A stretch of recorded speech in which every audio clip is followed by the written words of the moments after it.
অথভিসা education YouTube চ্যানেলে তোমাদের প্রত্যেককে স্বাগত। এসএসসি এসএলএসটি এক্সাম 2025-এর যে ওপেন কাউন্সেলিং হতে চলেছে 11, 12 এবং 9, 10-এর জন্য, যদিও 9, 10-এর ক্ষেত্রে এখন অনেকটা প্রসেস বাকি রয়েছে, কিন্তু কাউন্সেলিং প্রক্রিয়া একই রকমভাবে হবে। সে জায়গায় বিভিন্ন তথ্য তোমাদের মধ্যে শেয়ার করছি। অনেকেই যে বিষয়টা জানতে চেয়েছো যে এক্ষেত্রে ওয়েটিং লিস্ট যারা রয়েছেন, অর্থাৎ ওয়েট লিস্টেড ক্যান্ডিডেটদের ক্ষেত্রে কীভাবে কাউন্সেলিং হবে, কোন লিস্ট অনুযায়ী হবে, অর্থাৎ কম্বাইন্ড মেরিট লিস্ট যেটা সেন্ট্রাল মেরিট লিস্ট সিএমএল বা ক্যাটাগরি লিস্ট অনুযায়ী কিনা, এবং ভ্যাকেন্সি পরিবর্তন হবে কিনা, সেই নিয়ে ডিটেলসে আমরা আলোচনা করব। ফলে তোমরা যারা এই বিষয়ে জানতে আগ্রহী যে ওয়েটিং লিস্টেদের ক্ষেত্রে ওপেন কাউন্সেলিং কোন লিস্ট অনুযায়ী হবে বা কীভাবে হবে, তারা অবশ্যই স্কিপ না করে পুরোটি দেখো। আর যাদের এ বিষয়ে যথেষ্ট জ্ঞান রয়েছে তারা ভিডিওটি স্কিপ করতে পারো। আমি একটা তথ্য শেয়ার করেছি। ধরে নেওয়া যাক কোনো একটি সাবজেক্টের কোনো একটি মিডিয়ামের ক্ষেত্রে টোটাল ভ্যাকেন্সি রয়েছে, অর্থাৎ সমস্ত ক্যাটাগরি মিলিয়ে জেন্ডার মিলিয়ে 100টি। তাহলে মেন লিস্ট যেটা তৈরি হয়েছে, এম মানে হচ্ছে মেন লিস্ট, সেই মেন লিস্টে পরপর 1 থেকে 100 জনের লিস্ট তৈরি হবে। ঠিক একই রকমভাবে যেহেতু 100 জনের সিট রয়েছে, তাহলে 1:1.6 অনুযায়ী এখানে ওয়েট লিস্টের 100 মানে 60 জনকে ডাকা হবে। 60 জন থাকবে টোটাল, সমস্ত কিছু মিলিয়ে, ক্যাটাগরি সমস্ত কিছু মিলিয়ে। এই মেন লিস্টের যে কাউন্সেলিং প্রক্রিয়া, ফার্স্ট কাউন্সেলিং, সেটা তো পরপর হয়ে গেল। এরপরে তোমাদের যেটা মাথায় রাখতে হবে যে 1 নম্বর হচ্ছে ভ্যাকেন্সি কিন্তু কোনোভাবেই চেঞ্জ হবে না। অর্থাৎ এসটি ক্যাটাগরির ভ্যাকেন্সিগুলো এসসিতে চলে যাবে না, এসসিরগুলো ওবিসিতে চলে যাবে না, বা মেল ফিমেলটা ফিমেল হয়ে যাবে না, অর্থাৎ ভ্যাকেন্সি কোনোভাবেই চেঞ্জ হবে না, এটা একদম কনফার্ম। এরপরে দেখা গেল যে ওয়েট লিস্টের ক্যান্ডিডেটদের কখন ডাকবে কাউন্সেলিংয়ে, সেকেন্ড কাউন্সেলিংয়ে। দুটো বিষয়ের সময় ডাকে, আমি বলেই দিয়েছিলাম। প্রথম বিষয়টা আমরা প্রথমে দেখব। প্রথম হচ্ছে অ্যাবসেন্ট, অর্থাৎ তিনি কাউন্সেলিংয়ের দিন উপস্থিত হননি, 1 নম্বর হতে পারে। বা তিনি refuse to take recommendation letter, অর্থাৎ রেকমেন্ডেশন লেটার যখন দেওয়া হচ্ছিল সেই সময় গেছেন রিজিওনাল অফিসে এবং তিনি বলেছেন যে আমি নেবো না।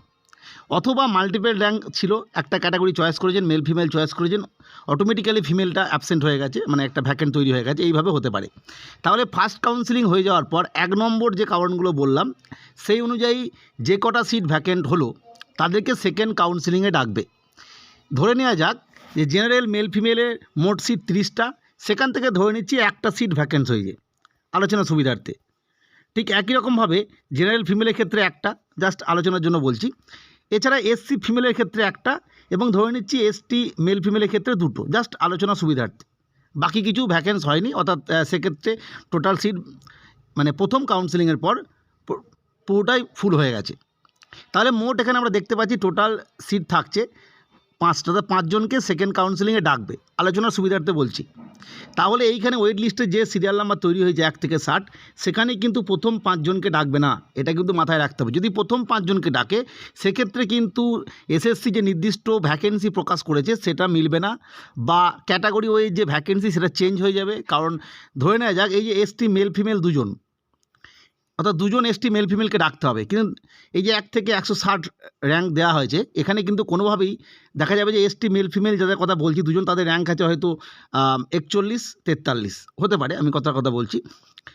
তাহলে কিন্তু তিনি চান্স পাচ্ছেন না। এইখানে যেটা মেনটেন করা হবে সেটা হচ্ছে ক্যাটাগরি যে ভ্যাকেন্সি যেটা অলরেডি প্রকাশ করেছে সেই অনুযায়ী। অর্থাৎ এরপরে দেখা যাক এই যে জেনারেল মেল ফিমেলের যিনি একটা ভ্যাকেন্সি পড়ে থাকলো, এই জেনারেল মেল ফিমেলের যে ক্যাটাগরি লিস্ট সেখানে দেখা হবে কার 1 নম্বর র্যাঙ্ক আছে, অর্থাৎ যিনি প্রথম আছেন তাকে ডাকা হবে। এবার তিনি তার র্যাঙ্ক হয়তো দেখা গেল এই ওয়েটিং লিস্টে সেখানে তার নম্বর 1ই আছে, তিনি চান্স পেয়ে গেলেন। এরপর জেনারেল ফিমেলের জন্য একজনকে ডাকা হবে, সেক্ষেত্রে ফিমেল যে জেনারেল তার র্যাঙ্ক অনুযায়ী প্রথম যিনি আছেন তাকে ডাকা হবে, এবং তার র্যাঙ্ক হয়তো দেখা গেলো এখানে আছে 4 নম্বরে, অর্থাৎ এই অনুযায়ী কিন্তু ডাকা হবে, অর্থাৎ 1 থেকে 4। ঠিক একই রকমভাবে এসসি ফিমেলের 1 নম্বর মানে একজনকে ডাকা হবে। তাহলে এসসি ফিমেল যিনি আছেন প্রথম র্যাঙ্ক করেছেন ক্যাটাগরি ওয়াইজ তাকে ডাকা হবে, তিনের হয়তো র্যাঙ্ক হয়ে দেখা গেলো 17, জাস্ট আলোচনা সুবিধার্থে বলছি। এবং এসটি মেল ফিমেল যে 2 জন আছে তাদের র্যাঙ্ক হয়তো আমি বললাম 41, 42 এরকম হতে পারে আর কি। তাহলে দুটো র্যাঙ্কই দেখা হবে, অর্থাৎ এখানে যখন কাউন্সেলিংয়ে ডাকা হবে তখন প্রথমে ডাকা হবে প্রথম জনের 1, 4, 17, 41, 42 এই সিকোয়েন্স অনুযায়ী রাখা হবে। কারণ রিজার্ভেশনের যে সুযোগ সেটা দিতে হবে, এবং মেন যে নাম্বার পেয়েছেন প্রত্যেককে সেই সুযোগও দিতে হবে। সেই অনুযায়ী কিন্তু এই প্যানেল অনুযায়ী ডাকা হবে।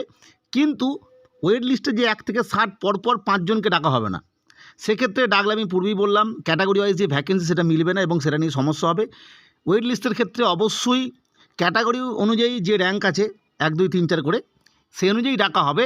কিন্তু যখন ডাকা হবে কাউন্সেলিংয়ের সময় কিন্তু ওই যারা চান্স পাচ্ছেন, এই যে 5 জনের কথা বলছি, তাদের যে অ্যাকচুয়াল প্রত্যেকের নাম্বার অনুযায়ী র্যাঙ্ক যেটা সেই অনুযায়ী ডাকা হবে, দুটো ক্ষেত্রেই ডাকা হবে।